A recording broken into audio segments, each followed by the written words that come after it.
Get yourself in the lotus position, because I've got no plan, no pretense, and definitely no bypassing. I'm Josh Connolly, and this will probably be dysfunctional. All right, we are live and back again with the Dysfunctional Podcast.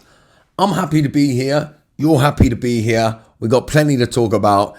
The Christmas holidays are imminent. We've got lots of questions that have come in from people. I'm going to spend a lot of time answering some of them after I've had a bit of a ramble.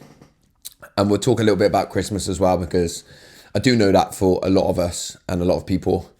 I say us, actually, with my children, I'm very fortunate. I've got lots of kids and I sort of love Christmas now. But I know that it can be a difficult time for a lot of people. And I think certainly back in the day when I was in the mire, in the mess, drinking and using and who I was, Christmas was a really difficult time. Let me just start by talking about, because I talked about on the last podcast about the picture that I used for the podcast. Lots of you messaged me and sent in comments, some saying, yeah, you should change it. I think that the general consensus is that if you don't know me, it just makes me look like a bit of a knob. But then the other side of it is sort of who I am, and I am a bit of a knob. I am a bit of a knob in that, like, I like to wind people up, and like I sort of quite like the idea of you thinking one thing of me and then gaining a new perception or a difference in opinion in that. So I think it was genuinely split 50-50 in terms of people's views on it. I'm keeping the picture. And the reason I'm keeping the picture is because I just don't want to be the same, man. I just don't want to be the same. I want to be a bit of a rebel. I want to be a bit different. And I'm happy if people don't come, because they can't see that when someone's sat in a monk position like I am on there and it's called dysfunctional. Surely you've got to see the irony in that. If you can and you don't, maybe you shouldn't be here. But I'm going to stick to just being who I am. And I like to play about with things, and I like to be a bit of a rebel and upset the apple cart. Because I mean, look, the only other option is that I make it just a generic picture of me, like I used the picture. And to be fair, I panicked after the last podcast, and a few people, the first few messages I had were like, you should change it. And I was like scrambled to getting it changed. And then I thought about it, and Deb's helped me come to the realization of what's right for me and what I do. And like I say, the other option is just, I use the generic picture that I use on my profile and stuff like that. And then it's just another podcast picture, innit? So I'm sticking with it. Some people said that I should add like other stuff to it to make it show that I'm taking the mick. I quite like the idea of adding them sunglasses to it, that you see a lot. So I might do that, but I might not. We'll see. We'll see. So I wanted to just quickly start talking about, I've been locked in debate on LinkedIn this weekend. I don't want to talk about what we were debating, because I'm fucking bored of it, to be honest with you, because I got locked in. So basically, the BBC did a big expose thing on Stephen Bartlett, saying that people that he got on his podcast were spreading misinformation, which probably is true. He probably gets people on there. When I listen to a podcast, like I think we all should, and I've talked about it already on here, you should always be skeptical. Never listen to a podcast and then make massive life decisions off the back of what somebody said on there. Go and do further research. I mean, that's fucking basic shit, isn't it? I think. But anyway, there's a big debate about it. I sort of do think that, look, maybe he is getting some idiots on there. I think that when I'm listening to it. But a lot of people were sort of arguing that some of it needs to be taken down because, people kept saying how many lives have been lost by people putting out misinformation on there. And I think, well, that's a fucking bold statement.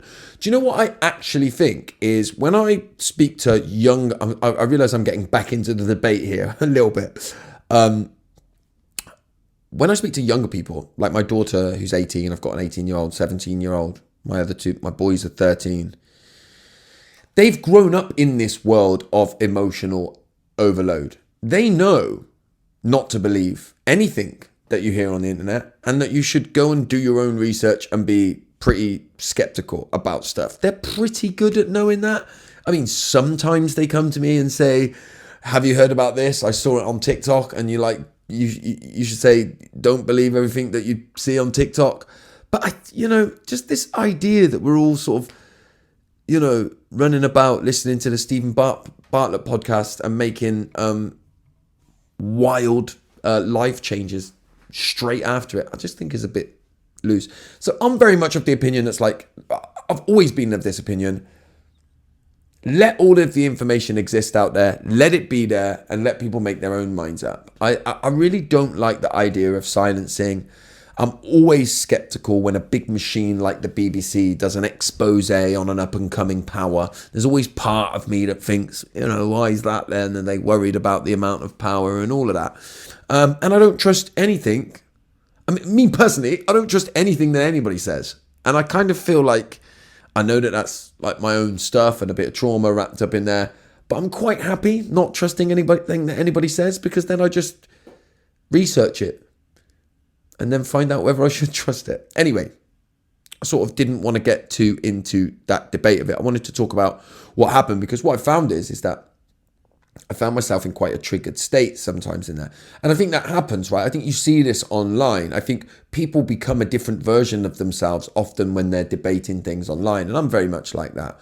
What happens when I'm debating online? Well, let me try and tell you a couple of different versions of myself. Sometimes I'm able to be aware that I'm triggered, focus on that, stay in myself, and have good rational debate.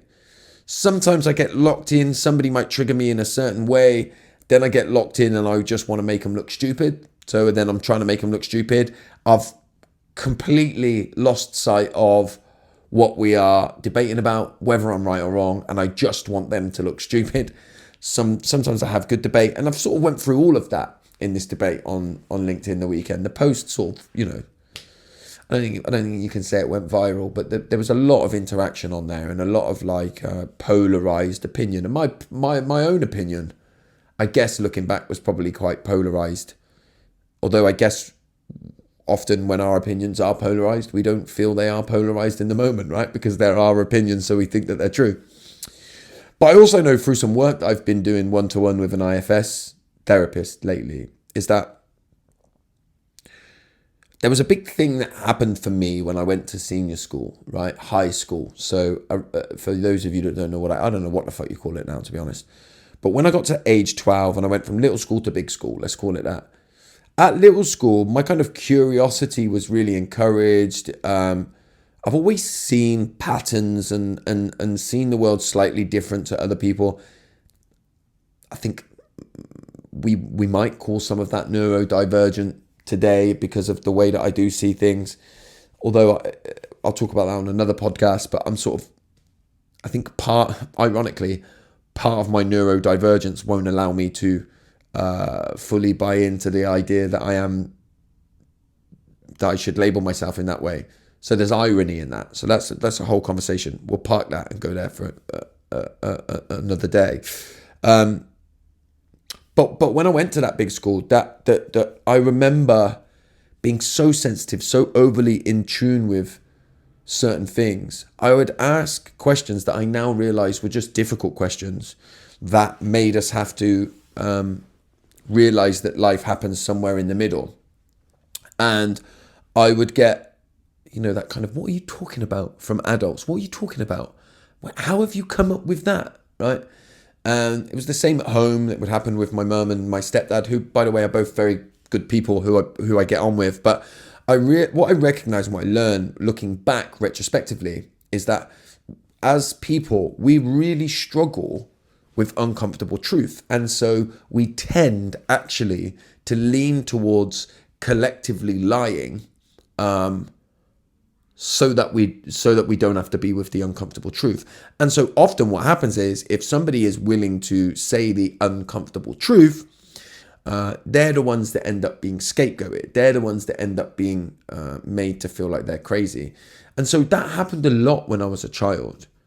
I felt very confused a lot. I felt like I would sometimes see something that I thought nobody else could see, right? And I'd think, well, this is going to make people really happy that I can see this, right? And so then I would say it and it would fucking upset everybody.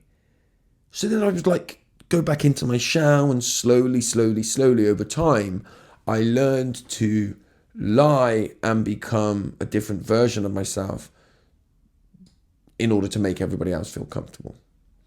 Now, the reason I'm saying this is not because I'm now saying what I was doing the weekend was pointing out difficult truths that people didn't want to be with. Although because of my own opinion, I would argue that that is true.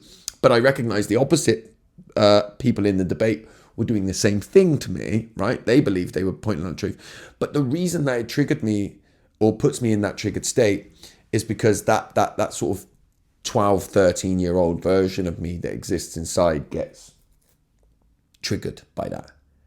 They don't understand me again. Like one of the biggest triggers for me is when people are not understanding me. So debate is really enjoyable for me when it's proper open debate, right? Proper open debate is I put across my opinion, you put across your opinion. I listen to your opinion, you listen to mine.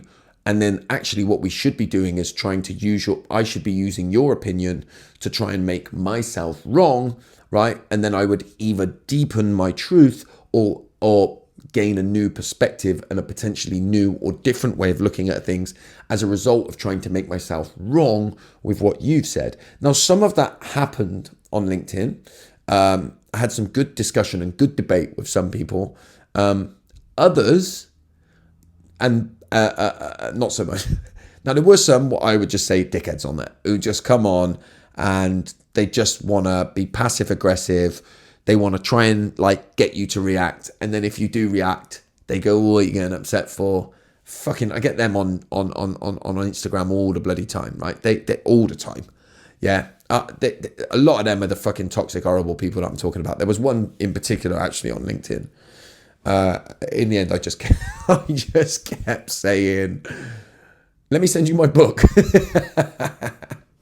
Anyway, that aside, but the ones that where I wasn't able to have the good debate with was normally because for whatever reason, either I wasn't portraying it well enough, they weren't able to listen to it well enough, whatever interactions were happening is I was feeling misunderstood by them, or that they weren't listening. So, you know, sometimes when you're in debate, you'll pose a couple of questions or make a couple of statements and the people will ignore them, right? And answer a different question. And I fucking hate that more than anything. Like, no, let's just come back, answer my question. Now, I'm a fucking nightmare because I'm a little bit like a, what do they say? Red rag to a bull. I fucking can't let it go, and I'll just keep going and going and going in a debate in that way. But I think one of the reasons I enjoy debate in the way that I do in my life today is because I felt so powerless as a young person, having the views of the world that I did. I felt very silenced a lot. I felt very shut down a lot. I felt very scapegoated a lot. And so as an adult, now that I have the power to be able to stand in what I believe, stand in what is my truth and debate it, I really like and enjoy doing it. Although sometimes I do it in that sort of triggered state. Gabor Mate will always say, you know, if we're really struggling in the moment, it often has a lot less to do with what's going on in the moment and a lot more to do with the past. And so I certainly found myself doing that, found myself in that triggered state. But, and this is kind of important as well, the reason, like, it's weird, isn't it, right? Because the left, I consider myself like left, a bit of a lefty, right? But it's really weird that I don't feel a bit of a lefty in today's world, right? It's sort of weird. Like, I feel like the political landscape and political opinion in that way has sort of changed quite a lot. And listen, I think the reason for that is or one of the reasons, there's loads of reasons, right? I'm getting a little bit lost in my thoughts here. But one of the reasons is that we often scapegoat people now. I hate whenever I feel like me or somebody is being scapegoated or made out like they're crazy just because they have a difference of opinion. And that's another thing that was, I think, triggering me quite a lot in some of the debate on LinkedIn, is you get people that are like, you can see what they're doing. They're not trying to argue against your opinion. They're trying to make you look stupid in the same way that I do to other people, right? So I understand it. I'm not saying, oh, everybody else is. I'm looking at all of our collective human behavior and seeing what we can learn from it, retrospectively looking back over it. So this isn't me going, I'm a fucking great debater and really good at it, and everybody else is a nightmare. I'm just looking back at all of it collectively and realizing that we can all become a bit of a nightmare. And so it's funny how we can fall into those patterns and those systems of wanting to make somebody look stupid, right? Because we can't be with the discomfort that comes with knowing that often there is more than one truth. And that is why I've always been and will always be an advocate for never silencing people. Unless it's hate speech, and I think we can define that pretty simply. I just believe that we shouldn't silence anybody. Like, let's exercise much more of our right to be able to switch something off. Like I say, when you look at Bartlett's podcast, sometimes I listen to it and I think that guest was brilliant, and it sends me off down a rabbit hole of looking into something and maybe finding a new perspective, or maybe realizing that the guest that he had on there was really good at speaking about it, but I actually don't believe any of it at all. Or maybe sometimes I listen to it and I think this guest is full of shit. That's all right, isn't it? Like, some people will listen to this and think I'm full of shit. Like, man, they fucking make themselves known on Instagram a lot. Like, but that's cool. Like, everybody has the right to be offended, right? But everybody also has the right, I believe, to say what they want and feel and believe to be true. And a lot of people were talking about how he gets a lot of people on there flogging snake oil. Again, today's snake oil was yesterday's truth. Yesterday's truth is today's snake oil. Like, there's a lot of that, And I think that I'm not. In fact, I'm not fucking getting back into the debate. So that was worth me. I just wanted to go there because I thought I wanted. One of the reasons I started this podcast is to be able to talk about things like this in longer form. Because I'm always super interested in how and why we react the way that we do in certain situations, and I'm willing to always.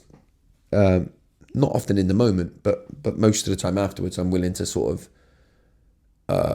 look at my own part in stuff, and try and dissect that in the way that I do. But I wanted to talk a little bit about Christmas. But before we do that, I'm going to fucking take a breath because I can feel. I'll tell you what I can feel here in my chest before I take a breath. So this is how I will reflect sometimes. I'm going to take a first breath in from my nose and out from my mouth. There's a part of me that I can notice in the sort of 15 minutes that I've just spoke there. There's a part of me that's panicking, that's thinking, fucking, people are going to think you're a dick for what you just said there. You're going to turn some people off. Some people are not going to like you as a result of that. And what I have to do is breathe. So I'm breathing in through my nose and out from my mouth. Calming my body. Now, I don't want this part of me to go away. I don't want that part of me not to exist that's panicking. It's a part of me, so I want to love it and understand why it's here. And I know this part of me, and I can recognize that this part often panics because it's terrified that if we don't get everybody to like us, then nobody will like us. If we exert our opinion too strongly, if we show how sometimes we can get quite passionate and angry about stuff, people won't like us. And we just have to remind that part that that's okay. It's okay if people don't like us. It's okay to show who I truly am in this world, and know that as a result of doing that, some people won't like me.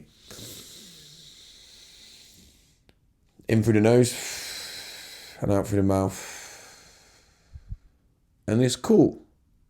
And I can be erratic. and I can be myself, and I can have these big, bold opinions and then change my mind tomorrow. And I always say, and I might have said it on this podcast before a million times already, even though this is the only the fifth or sixth one. Don't get too angry with anything that I say, because I might change my mind tomorrow. And that's true, man. I fucking might.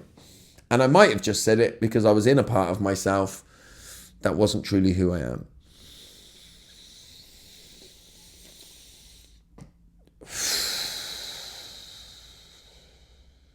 And just take a moment yourself to take a deep breath in the way that I have a couple of times there. And then I just wanted to talk about Christmas just for a moment. Tricky time for a lot of people, man, the Christmas. You know, even if you don't have that dysfunctional a family, I just think that the space that's not filled with anything can sometimes be tricky for a lot of people. You know, you get that week between Christmas and New Year where you're sort of stuck in this emotional come down or emotional hangover, and then you've got the whole year ahead of you to come. And do you start planning, or do you just be present? If you have family, try and be present with them. And sometimes it's not easy to be present with your family, and so then sometimes you can feel guilty and like, it's Christmas, why can't I just be happy? And sometimes with Christmas there's this kind of idea that there's this magic of Christmas that just makes you happy even if you're not, and you should be able to lean into that. So it's a real sort of tricky time, I think, in general, again, particularly for introverted type people. And I sort of do believe that most of us have introverted traits, but we live in a world that forces us to be extroverted. You know, I've said in the past that I'm an ambivert, and I don't know if that's true. I just think that I think I'm quite introverted, but I've forced myself to be extroverted, because if you don't be extroverted in this world, you have a tendency to get swallowed up. So anybody that feels like they're an ambivert, I would question, are you an ambivert? Does that even exist? Or are you, like me, very introverted, but have survived and made your way in the world by leaning into extrovertism? Is that a word? Not sure. Might have made it up. But it's a fucking good one. And then there's the obvious thing with the family dysfunction, right? Which is what you'll find is, if you have these kind of high-end toxic parents at Christmas, they will ramp up their sort of covert victimhood that they use. They'll use Christmas as a way of like, my kids don't want to see me, and, you know, I'll always love them, and all of that kind of stuff, you know. So they'll ramp up that, and that can be triggering if they're not completely out of your life for you, you know. That can then, you know, they're trying to force that guilt on you. They're trying to guilt trip you. They're trying to smear you in the eyes of other people. So that can be tricky. And then there's the obvious, you know, you might still be in touch with your siblings, one or more siblings, and so then there's family gatherings. And if you've had to go no contact because of your sanity, then you may be made to feel like you're the bad one. Can't you just put that aside for this one family Christmas together? You know, never mind that your mum or your dad has been horrible and toxic and abusive all of your life, and the only way that you've ever been able to find any kind of freedom is to literally go zero contact. And now somebody wants you to break that contact for the sake of a Christmas gathering. And because you don't want to, instead of being upset with the person who has been so abusive, toxic, and horrible to you all of your life, instead of being like, look what you've done, you've ruined us, the ability for us to get together, then your siblings or whoever it may be, member of the family, starts to push it on you, like you're the bad one, like you're the problem here, like you need to just let things lie, don't hold a grudge, all of this kind of shit that, you know, gets leveled at us all of the time. And so it's really tricky and difficult. And so what I've always tried to do, and what I continue to do, is just help you to remember that you have to make the decision that's right for you. I've never said hold your no contact. I never will say you should hold your no contact. You shouldn't hold your no contact. I say to you that at the center of what you do should be your well-being. All right? You deserve that to be the case. You deserve your well-being to be at the center of your decisions that you make. and know that every single situation is complex and difficult. And as much as we see these clear patterns of the way that toxic people often are in life, there are clear patterns in many cases, but every situation is different. Every family system is different and comes with its own set of complexities. And so one thing that I would say is that if you have your own family, if you do have a partner, try to get them on board with you. Try and have a moment where you sit down and say, here's my fears, here's what I'm worried about, and here's what I need. Here's my rights over Christmas. I talk a lot about rights. I talk about rights in the book, in the chapter on boundaries. Just get clear on your rights over Christmas. I may have talked about this already on a podcast, but we'll go there again. Give yourself a moment to get clear on your rights. What is going to be okay for me at Christmas? And look, if that means no contact has to be maintained and that, everyone's going to think that you're the fucking bad one, then I understand if that's true. If you're like, you know what, I might have to break no contact, I might have to go to this family gathering, I might have to put myself through it because that's what I feel like I have a duty to do to my sibling or to my nan or my auntie or whatever, then that's okay too. And I know what I'm doing here is sort of like skirting around these issues and not giving any full answers to a degree. That's a bit harsh on me to say that that's what I'm doing. What I'm trying to do is say, at the core of all of the decisions that you make, you have to see yourself and the way that you feel clearly. Make sure that you have space to find your truth. Okay? Your truth. And your truth is a truth that takes into account what's right for you and your close family, if you have a family. And I'm talking like your own kids and your partners and stuff like that. We find that truth, then we see the people in our lives for what they truly are. And then we make decisions based on who the people truly are, and who somebody truly is who they present themselves to be to us. That's who somebody truly is. Are they lovable? Are they love and light and everything at their core? Go and have this spiritual debate if you want to have it, right? Maybe they are. But in the world that we live in, the real world that we live in, you are who you are based on who you present yourself to be. I am who I am based on who I present myself to be. The people around me, I make a judgment on who you are based on how you present to me. That's just the real world. So we get clear on our rights. We get clear on what's okay for us, on what's acceptable and what's manageable for us. Then we make our decisions based on that and coupled with who people are in the way that they present to us. So I hope that kind of makes sense. And I think it's really important to look at things in that way when it comes to Christmas, because it's a difficult time and you're going to get caught up in these difficult scenarios. And at the center of these scenarios needs to be you. It needs to be you. That's the reality. We got a fucking lorry outside now. It's going to ruin the recording for me. And yeah, look, one other bit of advice that I would give is, where if you do find yourself at these social events, then always have an escape route. It's okay to go to a social event, a family gathering, and be there for an hour and then say, that's me done. That's my limit. And you don't have to fucking answer to anybody. Remember that. If you go to a family gathering and you want to leave after an hour, you don't have to fucking explain yourself why. It's like, because I only want to be here a fucking hour. There's nothing wrong with that, all right? And this is one of the things, by the way, as well, that's worth just looking to explore, is that if you've grown up in a toxic family environment with like a really toxic parent at the helm who keeps themselves at the center of the universe, they would have literally been training you to put them and others before yourself all of the time, right? So there's this nice way of being selfless, right? Which is, I am whole, I am myself, and it makes me feel more whole when I'm able to give, when I'm able to feel a sense of being selfless. That's different to this, to a type of chronic self-abandonment that's expected of you from a toxic parent. They will push that chronic self-abandonment on you, right? They will have trained you to feel guilty for airing your genuine needs. So you have to learn that. You have to recognize that. And then there's some work to do around that. And again, that's quite a lot of some of the stuff that we do in the book. And so, if you haven't bought the book yet, let's do a fucking advert for it right now. It's Them Not You: How to Break Free from Toxic Parents and Reclaim Your Story is a book that you should buy. It's just there. It's good, and you should buy it.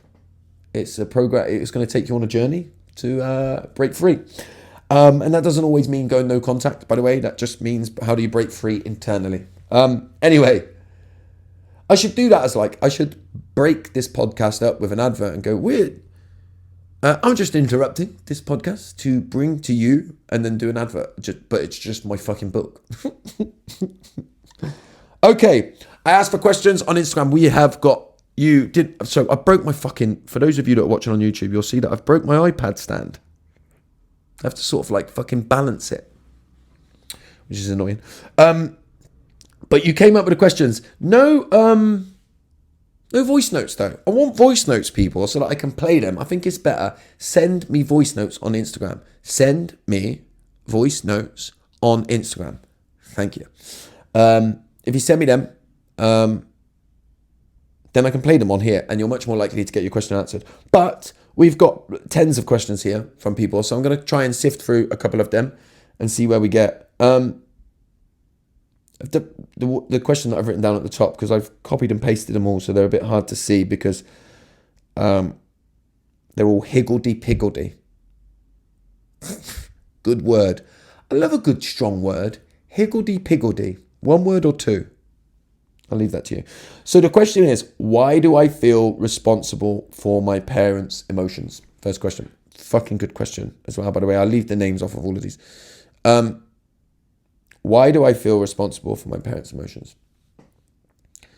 So we talk about like parental enmeshment here, and actually I've just alluded to it a little bit in the way that I talked about. If you have even just an emotionally immature parent when you're younger, an emotionally unavailable parent when you're younger, which I think, by the way, lots of people do, I think it's very common, then when you were building a sense of self when you were a child, right, when you were trying to work out what makes you lovable, if you had a parent that couldn't emotionally attend to you, right, couldn't emotionally tend to you when you were a child, then you would have had to start working a little bit harder for your love, right? And what you would have done is had to start tending to them, right?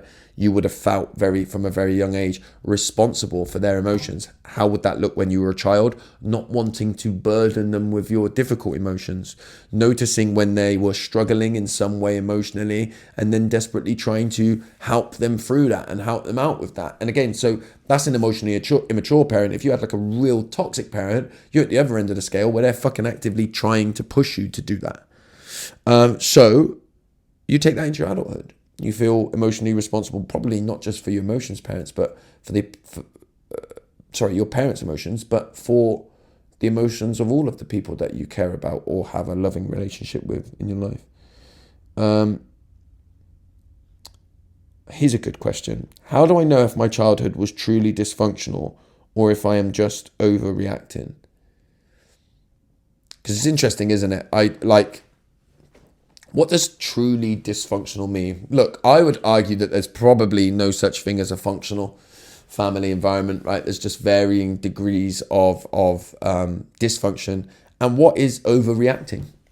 What is overreacting? If you're reacting in the way that you are, and you're willing to look at it, work on it, and challenge yourself, then I'd argue that you're not overreacting, you're just reacting. And it may feel like an overreaction, perhaps because you grew up in an environment where you were made to feel like any time that you reacted in a big way to anything emotional, then you were overreacting. And that's interesting, isn't it? It's an interesting thought in and of itself, because if you grew up in a toxic or dysfunctional environment, you were made probably to feel needy or like you were overreacting simply for expressing your needs. And by the way, if you think about the way that we're sort of pushed and taught to parent our children on the whole, we're pushed and taught through society's belief systems that a child shouldn't have anger or shouldn't have difficult or negative emotions, or a child shouldn't be able to say no to you, or a child shouldn't be able to question why you're doing something, even when you're lying, because you do lie as a parent and a child picks up on that. And if they question that, we're sort of taught as a parent to don't fucking question me. I'm the parent, right? We're sort of taught and led to believe that we should punish kids in that way. So most kids probably grow up feeling like they're overreacting. Because I would argue that lots of what we call parenting techniques is actually dysfunction. So I don't know if I've answered the question or just chatted shit for a couple of minutes, but there we go. Let's have a look at some of these.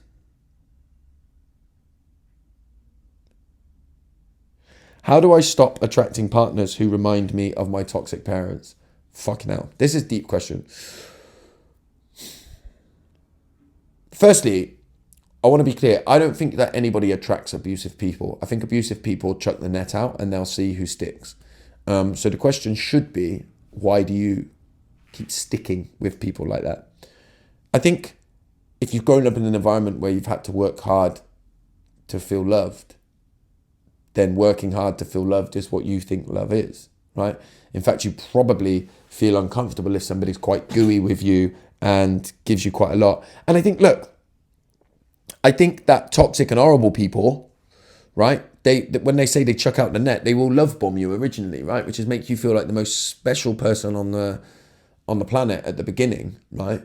To get you reeled in, and then they can begin their abuse of you, right? Then they can begin to manipulate you and use you in the way that they want to use you. And so if you're craving love because you've grown up in a sort of loveless environment, then you're going to be susceptible to that. So how do you change it? How do you heal it? I guess the answer to the question is that you work as much as you're on yourself as you can to try and not be like that, right? You work on yourself as much as you can to understand yourself better, to be able to notice red flags. And actually, it's probably less about noticing them and more about doing something about it when you notice them. You probably notice them regularly, but ignore them.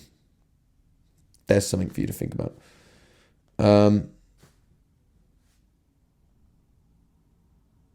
Right, sorry, I should have just picked enough questions here. How do I make sure I don't become like my parents? Great, another great question. Look, what I think you should really do is how can I answer this? The greatest gift you can give your children is that when they trigger and upset you, you use it as a signal to do a piece of work on yourself. So whenever you feel like one of your kids are annoying you, that one of your kids are, really getting to you regularly, look at yourself, because it's something to do with you. It's something to do with you. And so your kids will trigger you. My children do trigger me. When they trigger me, it's my duty as quickly as I can to start to go and do the work on that. What is this pointing to? Whenever I'm triggered by something, it's pointing to something, right? Again, I go back to what we said earlier in the podcast, what Gabor Mate says, when there's an issue in the moment, it's much less to do with the moment and much more to do with something that's happened to you in the past. So when you're triggered by your children, be willing to do that work. Know that you're going to fuck up, right? Parenting's hard, man. My worst traits come out when I'm parenting. I defy anybody for whom that's not true. Do I? I've got no evidence for that. Maybe we're all different, but I know that for me, that's true. The worst parts of me often come out when I'm parenting. Rather than hating myself for that and thinking that makes me toxic in itself, what makes me not toxic is then, as quickly as I can, I take that reality, I take those facts, and I try to get back to myself as quickly as I can to do some work on who I am. My back is starting to ache, sitting on this chair, and because it's squeaky, didn't squeak when I tried to show you that it's squeaky, I don't want to sit back in the way that I'm supposed to for my back. So I'm going to do one more question, then we're going to wrap it up. I'm looking at the time here, yeah. How do I stop feeling like I'm never good enough as an adult? How do I stop feeling like I'm never good enough as an adult? I don't know. Don't ask me. I fucking never feel like I'm good enough as an adult. There's the honest answer. Now let me unpack it a little bit. Look. I think you need to find a community of people who understand you to make you feel seen, right? I do believe that in order to love myself, I need to be around people who show love and care towards me. and help me to find love and care for myself. Right, so community is massive. And if you don't have that, I just sort of urge you to go and find that. That would be my first answer. And then secondly, it's like, how do I find ways to love myself? So whenever I feel myself berating myself, whether that's berating my mind or my body, I talked on a previous podcast about the way that I talk to my back. My fucking back. I hate my back. Yeah. What's going on there? Or when I'm like, fucking, you're such an idiot. Like you're like them, right? And I can be like that. I can be terrible for it, right? I can like start to think you're just like everybody else. You're just fucking horrible. When I'm doing that as quickly as I can, I should be questioning, okay, why am I doing this? Why am I hating myself in this way? Where's it coming from? It's easy to love myself when I've just done something good. And I get a lot of love for the work that I do today in my life today. It's easy to love myself there. Can I love myself when I've just fucked up? Like in that moment, can I, and I'm going to quote Gabor Mate again because I love him.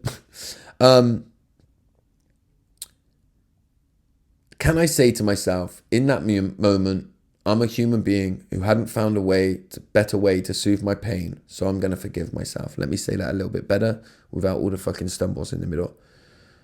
I'm a human being who in that moment hadn't yet found a better way to soothe my pain, so I'm going to forgive myself. If I can start to at that place regularly on a daily basis, then maybe